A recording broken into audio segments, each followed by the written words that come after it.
다음 아이템은 유호정 기자가 준비했네요. 네, 제가 준비한 두 번째 아이템. 윤 대통령 한동훈 장관 임명 강행, 한덕수 후보 인준 빨간불입니다. 네. 어제 윤석열 대통령이 예상대로 한동훈 법무부 장관을 임명했습니다. 민주당은 한덕수 후보자 인준을 부결시킬 수 있는 본회의 소집으로 맞불을 놓으면서 여야 간 강대강 대치가 이어지고 있는 상황인데요. 먼저 한동훈 장관의 임명 소식. 어제 국회에서 운영위 전체회의가 한창이던 오후 5시쯤 전해졌습니다. 네. 그리고 1시간 반 뒤인 6시 반에 법무부 장관의 취임식까지 속전속결로 진행됐는데요. 네. 한동훈 장관은 취임사에서 검찰을 두려워할 사람은 범죄자뿐이다라는 일성을 밝혔습니다. 직접 듣고 오시죠. 국민이 원하는 진짜 검찰개혁, 진짜 형사사법 시스템의 개혁은 사회적 강자에 대해서도 엄정하게 수사할 수 있는 공정한 시스템을 만드는 겁니다. 저는 정의와 상식의 법치를 앞으로 법무부가 나아가야 할 방향으로 제시하고자 합니다. 이 나라 대한민국에서 검찰의 일은 국민을 범죄로부터 보호하는 것이고 할 일을 제대로 하는 검찰을 두려워할 사람은 오직 범죄자뿐입니다. 국민을 바라보고 할 일을 제대로 합시다. 네, 취임사 키워드를 크게 세 가지로 꼽아보면요. 첫 번째 정의와 상식이었습니다. 사실 윤 대통령의 공정과 상식이 좀 연상되는 그러네요. 키워드이지 않나 싶은데 두 사람이 이 비슷한 철학, 방향성을 갖고 있다는 점이 드러나는 대목이었고요. 두 번째는 국민이었습니다. 취임사 내내 20번가량 언급이 됐거든요. 국민의 피 같은 세금으로 월급 받는 공직자니 국민들을 보고 똑바로 제대로 하자라고 강조를 하는 모습이었고요. 마지막은 들으신 것처럼 검찰개혁인데 진짜 검찰개혁이었습니다. 이 문재인 정부 법무부에 대한 직접적인 비판은 없었지만 진짜 검찰개혁을 하겠다라는 말로 지난 검찰개혁의 방향을 애둘러 비판하는 비판의식을 드러낸 상황입니다. 상식과 정의, 국민을 키워드로 한 검찰개혁, 한동훈표 검찰 정상화가 시작됐다라는 해석들이 나오고 있고요. 어제 법무부 청사 앞에는 취임식 전부터 한 장관의 취임을 축하하는 꽃다발 수십 개가 지금 보시는 것처럼 배달되기도 했습니다. 또 하나, 이 한동훈 장관의 취임사를 향한 관심도 좀 이례적이었는데요. 네. 사실 여야를 막론하고 어떤 특정 인사의 발언이나 청문회에서의 상황 이런 것들 편집한 클립들이 화제가 되긴 하지만 어떤 장관의 취임식 전체나 취임사 전문의를 찾아보시는 분들은 사실 많지 않으실 않죠. 겁니다. 기자 안 읽고 찾아본 사람이 몇이나 될까 싶기도 한데요. 그런데 어제 한 장관의 취임사 클립이 평균적으로 좀 높은 편이더라고요. 네. 한 클립은 이 편집도 없는 풀 영상이 100만 뷰가 넘는 100만. 조회수를 기록하기도 했는데 그만큼 관심이 높았던 것으로 보이는데 해석을 두고는 여러 가지 얘기가 나오고 있습니다. 네. 글쎄요, 이 한동훈 후보자의 임명 강행, 예상이 됐었던 부분이긴 합니다만, 하지만 유호정 기자, 말처럼 운영위가 한창인 와중에 지금 임명을 강행을 했어요. 민주당이 가만히 안 있었을 것 같은데요. 네, 맞습니다. 사실 어제 오전부터 강행할 거다라는 전망이 나오면서 오전부터 민주당에서는 독선이다, 오만이다 굉장히 강한 반발이 있었는데 결국 임명을 했다라는 소식이 전해지자 야권에선 예상했던 강한 반발이 쏟아졌습니다. 직접 듣고 오시죠. 윤석열 대통령이 한동훈 법무부 장관 후보의 임명을 강행했습니다. 윤석열 대통령은 국회에 와서는 협치를 이야기하고 뒤돌아서서는 독선에 빠져 있었습니까? 한동훈 후보자의 임명 강행은 윤 대통령이 국민을 우습게 알고 국민의 목소리는 듣지 않겠다는 것을 증명한 것입니다. 더불어민주당 박홍근 원내대표는 오는 20일 본회의에서 한덕수 국무총리 후보자 인준 여부 투표를 하기 위해 양당 수석부대표 간 협의를 진행하라고 지시했습니다. 윤석열 대통령의 오만과 독선의 시대는 국민으로부터 반드시 심판받을 것입니다. 네, 전날 사실 윤 대통령이 국회에 가서 민주당 의원들 한 명 한 명 인사하면서 협치를 강조하는 모습이었는데 이 협치를 하루 만에 뒤집었다. 오만과 독선이다. 돌아올 수 없는 강을 건넜다. 앞으로 협치를 요구하지 말라 이런 격앙된 반응이 쏟아졌고요. 국민의힘은 더 이상 국정 운영의 발목을 잡혀선 안 된다라는 대통령의 강한 의지 표현이라고 평가를 했지만 민주당에서는 해임 건의안을 검토할 수 있다라면서 해임 건의안 가능성까지 거론이 됐습니다. 윤영걸 대표님, 이 운영위가 한창 진행 중인 가운데 이렇게 임명 강행을 했으면 사실 민주당 입장에서는 좀 불쾌할 수도 있는 부분이 아닌가 싶기도 하고요. 운영이 끝나고 해도 되는데 이 굳이 운영이 중요한 이유가 뭘까요? 뭐 민주당은 상당히 불쾌할 수도 있죠. 하지만은 뭐 운영위에 신경 안 쓰고 내 할 일을 한다. 마이웨이. 협치냐 대치냐 네. 뭐 이게 아니고 이걸 떠나서 내 할 일을 한다. 그래서 어제 17일 날 출근길에도 윤석열 대통령이 기자들이 물어보니까 검토하겠다 이렇게 얘기했거든요. 네네. 그러니까 일정에 따라서 하는 거 아닌가 저는 이런 생각이 들어요. 물론 뭐 야당에서는 16일 날 하루 전날 국회 협치 약속 후에 바로 파기해서 굉장히 기분이 나쁘겠죠. 뭐 야당을 무시한 거니까. 하지만은 윤 대통령이 임명한 계기는 제가 보니까 첫 번째는 지방선거를 앞두고 중요한 법무부 장관 자리를 비워둘 수가 없다. 네. 이제 뭐 한 2주 남았는데 빨리 해야 된다. 그리고 국회 청문회에서 한동훈 장관에 대한 뚜렷하게 뭐가 나온 게 없지 않느냐. 오히려 그 청문회에서 이모 교수를 이모라고 생각했잖아요. 그리고 또 하나는 한국 3M을 또 한 장관 딸이라고 하고 이렇게 좀 뭐가 기억나는 게 없을 정도로 나온 게 없거든요. 그러니까 청문회에서 나온 게 없는데 왜 끄냐.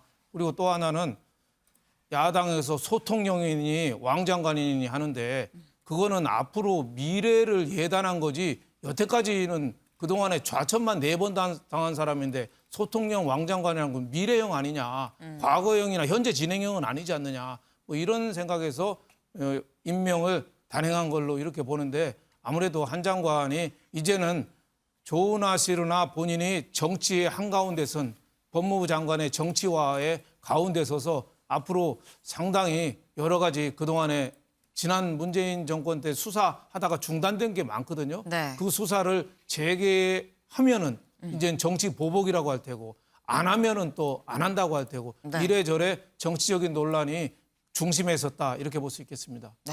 이 지금까지의 논란보다 앞으로의 논란을 헤쳐가는 게 더 중요해 보인다라는 말씀이신 것 같습니다. 지금 뭐 여야는 지금 한동훈 장관 임명 때문에 지금 전국이 급냉됐다라고 말은 합니다만 어쨌거나 임명이 지금 된 상황입니다. 어제 저희가 이 방송에서 전해드린 게 아마도 한동훈 장관 임명이 된다면 뭐 검수완박 위헌 소송 제기하고 검찰 인사도 하고 또 합수단 재출범시킬 거다라고 얘기를 했었는데 이호정 기자 정말 그중에 하나 이 합수단이 바로 어제 취임했는데 오늘 부활했어요. 네, 맞습니다. 어제 취임사와 동시에 네. 이 즉시 부활시키겠다라고 직접 밝히기도 했는데요. 어제 취임사 내용 직접 듣고 오시죠. 첫 번째 법무장관으로 일하게 돼서 저는 기쁩니다. 서민을 울리는 경제범죄 실태에 대해서 시급히 점검하고 발빠르게 대처해야 합니다. 저는 오늘 즉시 증권범죄 합동수사단을 다시 출범시키는 것으로 그 첫 발을 떼겠습니다. 네, 즉시 출범시키겠다 이 말이 나온 지 하루 만인 오늘 바로 남부지검의 합수단이 출범이 됐습니다. 네. 금융증권범죄 합동수사단, 여의도 저승사자라고 불렸는데 말 네. 그대로 금융과 증권과 관련한 대형 범죄를 전담하는 수사팀이었습니다. 이 범죄 특징이 이 개미들, 일반 서민들, 국민들의 피해가 막대한 반면 수사와 처벌이 쉽지 않다. 라는 특징이 있었거든요. 그런데 네. 추미애 전 장관 취임 직후 검찰의 직접 수사 부서가 축소되면서 해체된 부서인데 네. 이번에 이 취임과 함께 바로 복귀시킨 건 이 지난 정권에서 축소된 검찰의 수사권을 복귀하겠다, 다시 원상복귀 해놓겠다라는 뜻의 첫 단추로 풀이가 되고 있습니다.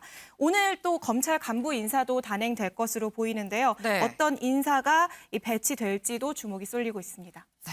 지금 이 한동훈 장관 취임하자마자 이 폐지가 됐었던 합수단을 다시 부활시키는 걸 보면은 굉장히 좀 세게 이 드라이브를 걸고 개혁을 좀 해나가지 않을까라는 생각이 드는 대목인데 뭐 한동훈 장관이 임명되는 건 사실 굉장히 확실시 됐었던 그런 상황입니다. 그런데 이게 지금 시기상 한덕수 총리 후보자의 국회 인준이랑 맞물려 있거든요. 이렇게 되면 한덕수 후보자는 불똥이 좀 튀는 입장인 거 아닌가라는 생각이 들어요. 네, 어제 저녁에 여야가 이 한덕수 총리 후보자 인준안 표결을 합의를 했습니다. 네. 이 한동훈 임명 직후에 합의된 사항인데요. 이 모레 20일 본회의가 열리는데 일단 민주당은 의원총회 열고 당론을 결정하겠다라는 입장이지만 사실상의 입장이 조금 전해지고 있죠. 윤 대통령이 돌아올 수 없는 강을 건넜다. 뭐 앞으로 협치를 요구하지 말라라는 입장으로 봤을 때 사실상 민주당은 부결시키겠다라는 당론이 채택될 것으로 예상이 되고 있는 상황인데 네. 의석수 절반이 넘는 167석의 민주당이 부결로 당론을 정한다면 네. 이 한독수 후보자 낙마가 불가피한 상황입니다. 결국에 인준안 처리 여부가 이번 전국에 좀 분수령이 될 거다라는 해석들이 나오고 있습니다. 소종섭 위원님. 네. 지금 보면 한동훈 장관 임명 강행 직후에 20일 날 본회의를 열겠다고 여야가 합의를 했습니다. 야당이 20일 본회의 열자라고 오케이를 한 상황인 건데 그렇다면 본회의를 열어서 표결로 한덕수 후보자를 떨어뜨리겠다라는 생각인 걸까요? 저는 민주당이 그런 선택을 하기가 좀 쉽지는 않을 것이다라고 생각합니다. 그러니까 이제 정치적인 측면에서 봤을 때 네. 윤석열 정부가 출범하는 이런 부분에서 일종의 이제 뭐 좀 길들이기라고 할까 이런 측면에서의 그런 측면에서만 자꾸 보면은 한덕수 이 국무총리 후보자 부분에 대해서 좀 부결을 시키거나 그럴 수도 있겠지만 네. 지금 현재 국가적인 상황 그리고 글로벌 어떤 이 경제 상황 또 여러 가지 국제적인 정세의 흐름 네. 이런 것들이 사실 굉장히 급박하게 지금 돌아가고 있고 네. 이것이 이제 위기 국면으로 가고 있는 이러한 부분에 공감대가 또 있거든요. 그렇기 때문에 오늘 이제 문희상 전 국회의장이 인준을 해주고 그거에 대해서 좀 책임을 질 수 있게 해야 된다 이런 얘기를 했는데 저는 그런 의견에 동감을 하는 편입니다. 민주당이 이 문제를 자꾸 이제 정치적으로만 해석하지 말고 좀 더 국가적인 차원에서 제1야당으로서의 책임 있는 모습을 보여주는 것. 네. 그것이 지방선거나 향후의 민주당의 미래와 관련해서도 오히려 그게 더 좋다. 지금 뭐 여기서 이 한덕수 후보자 부분을 부결시켜서 그냥 낙마시킨다고 하더라도 그것이 저는 지방선거에도 별 도움이 안 되고 향후의 민주당의 미래와 관련해서도 큰 도움이 안 될 것이다. 이렇게 좀 생각을 하기 때문에 민주당 의원들이 의원총회에서 조금 더 어떤 뭐 경론을 벌이고 하더라도 그 속에서 좀 더 전향적인 쪽으로 방향을 잡는 것이 더 좋지 않나 이런 생각을 갖습니다. 이것을 너무 정치적으로만 보면 안 되고 좀 더 국가적인 큰 틀에서 이 한덕수 후보자 부분에 대한 인준 문제를 바라봐야 된다. 이 말씀 드리고 싶습니다. 네, 지금 이 소 의원님께서 민주당에서 한덕수 후보자의 인준을 부결하는 게 썩 쉬운 상황은 아니다라고 지금 말씀을 주셨습니다. 실제로 이호정 기자 보니까 이재명 총괄선대위원장이 좀 한덕수 후보자 통과를 시키는 게 어떨까 여기에 좀 힘을 실는 것 같아요. 네, 사실 당내 신중론이 있는 것도 사실입니다. 네. 뭐 오늘 오전 서울은 의원도 비슷한 얘기를 했고요. 이 주장 배경에는 새 정부 발목 잡기 안 된다라는 이런 주장 근거가 깔려 있거든요. 네. 그 배경에는 이 지선을 앞두고 국정을 발목 잡았다라는 역풍을 우려한 것으로 보이는데 실제로 선거 사령탑을 맡고 있는 이재명 위원장도 비슷한 얘기를 했습니다. 개인적으로는 정부 출범 초기이니 기회를 열어주는 것도 고려해야 한다라면서 인준에 찬성해야 한다라는 가능성을 열어두는 인터뷰를 한 상황입니다. 네, 사실 이쯤 되면 굉장히 지금 궁금해지는 사람이 있습니다. 정호영 후보자. 정호영 후보자는 아직 뭐 임명 여부가 결정이 안 된 상황입니다. 임명 강행을 할 수 있음에도 아직 임명을 하지 않은 그런 상황인 건데 만약에 정호영 후보자까지 임명 강행을 한다고 하면 이호정 기자, 만약에 그렇다고 한다면 정말 한덕수 총리 후보자를 인준 통과를 시켜줄 찬성표를 찍을 민주당 입장에서 명분이 좀 없어지는 거 아닐까 싶기도 하고요. 네, 맞습니다. 만약에 강행을 하게 된다면 정말 협치는 내버렸다라는 민주당의 주장을 더 강화할 수 있는 명분을 주게 된 셈인 될 수 있는데요. 이 때문에 네. 국민의힘 내부에서도 이 정우영 후보자의 임명을 두고서는 우려의 목소리가 많은 편입니다. 직접 들어보시죠. 오 후보께서 인사를 했다면은 이렇게 정호영 보건복지부 장관을 임명하셨을지. 대통령께서는 그분과 친분이 있다고 알려져 있기 때문에 제가 못 보는 그분의 어떤 열정이나 능력이나 이런 거를 보고 계실지도 몰라요. 그렇기 때문에라도 저희는 조용히 지켜봐야 될 시점이다 이렇게 생각을 하고요. 저 같으면 그분을 선택하지 않았을 것 같다. 네, 지금 이 오세훈 시장도 나라면은 정호영 후보자 임명 안 할 것 같다라고 좀 얘기를 했는데 윤영걸 대표님, 네. 이제 모레 본회의 표결입니다. 이 한덕수 후보자 인준 모레가 본회의 표결인데 글쎄요, 이 대통령의 이 결단의 시간, 정 후보자에 대한 대통령 결단의 시간이 썩 많이 남아 있는 것 같지는 않습니다. 예, 20일 날 한덕수 총리 후보자에 대한 표결, 그게 기점이 될 것 같습니다. 정호영 보건복지부 장관 후보가 어떻게 보면은 자진 사퇴를 20일 전에 하느냐, 20일 후에 하느냐, 아니면은 임명을 강행하느냐 세 개거든요. 네. 저는 윤석열 대통령이 이번 내각 인선 중에 가장 잘못한 인선이 보건복지부 장관이라고 봅니다. 네. 도덕성이나 능력이나 모든 면에서 저는 뭐 상당히 함량 저는 미달이라고 보기 때문에 그 사퇴를 유도해야 된다고 보는데 저는 20일 총리 표결하기 이전에 하면은 물론 표결에 도움이 되겠죠. 하지만은 모양은 네. 표결 이후에 총리가 표결 통과하고 그 다음에 모든 건 결자 해지 차원에서 자진 사퇴하기로 했다. 이렇게 모양을 갖추는 쪽으로 좀 가지 않겠느냐. 저는 이렇게 봅니다. 민주당은 저는 한덕수 총리에 대한 표결을 반대하기는 좀 어려울 걸로 봅니다. 왜? 지방선거가 얼마 안 남았습니다. 이제 2주도 안 남았는데 네. 지방선거에서 새로운 정부가 들어섰는데 총리도 임명을 안 해줘? 이렇게 되면 상당한 여풍이 불 수 있거든요. 네. 그래서 표결이 좀 된다고 보고 표결 이후에 정호영은 자진 사퇴식으로 물러나는 게 가장 좋은 모양이 아닌가 저는 이렇게 싶습니다. 네, 아마도 표결 이후에 자진 사퇴로 물러나지 않을까라는 말씀을 하셨습니다. 지금 한동훈 후보자까지 따지면 거의 뭐 한 일주일 사이에 6명 정도가 지금 임명이 강행된 거 아닌가 싶은데요.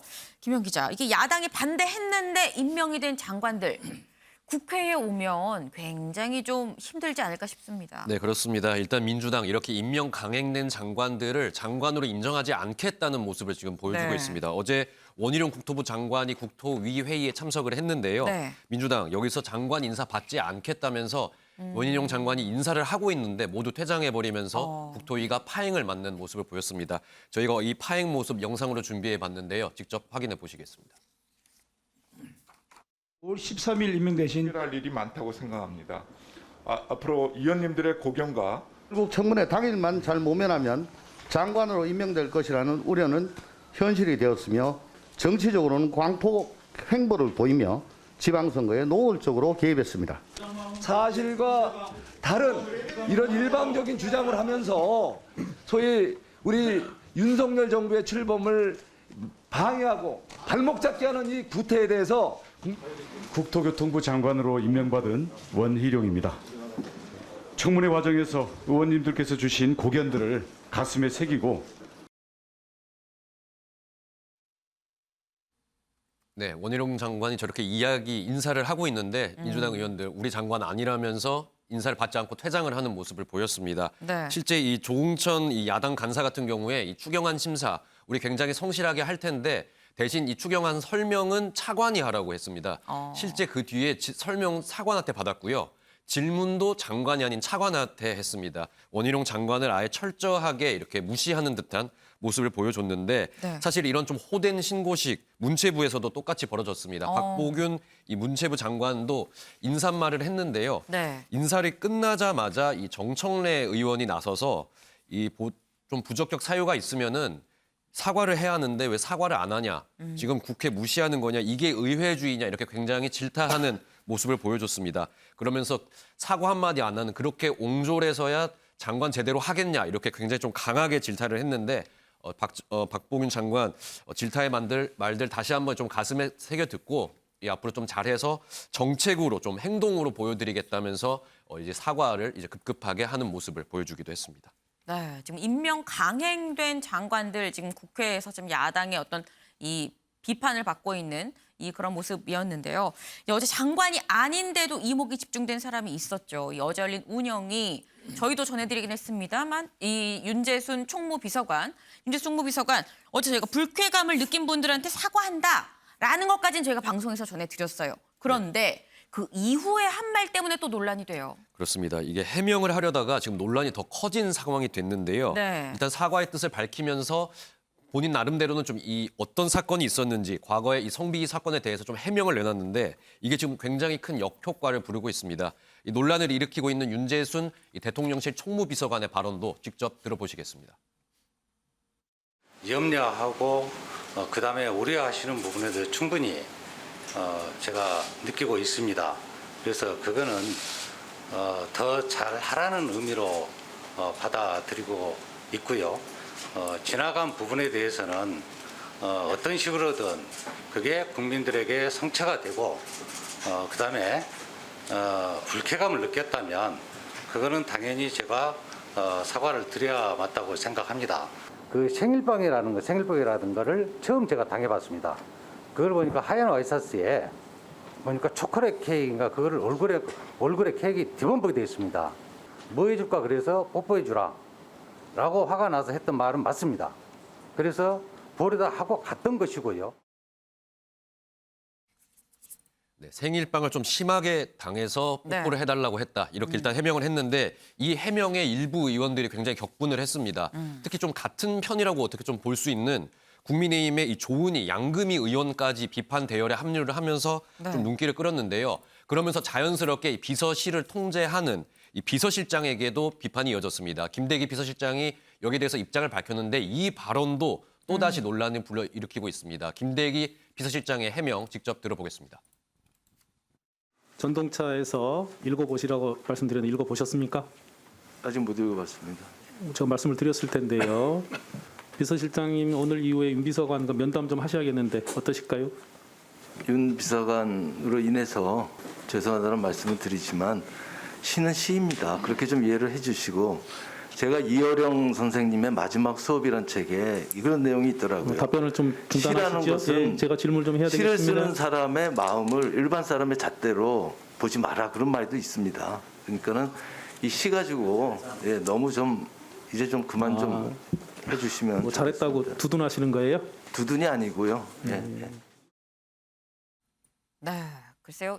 저는 생일빵 때문에, 그러니까 생일빵이 뭔가 싶으실 수도 있는데 생일 때 이제 뭐 케이크도 던지고 뭐 약간 때리기도 하고 이런 거를 좀 얘기를 하는 것 같은데 생일빵 때문에 화가 나면 화를 내면 되지 않나. 왜 화가 나서 뽀뽀해달라고 했는지 잘 이해가 안 되는 대목입니다만 어쨌거나 대통령실에서는 윤재순 총무비서관을 계속 같이 갈 생각인 것으로 보입니다.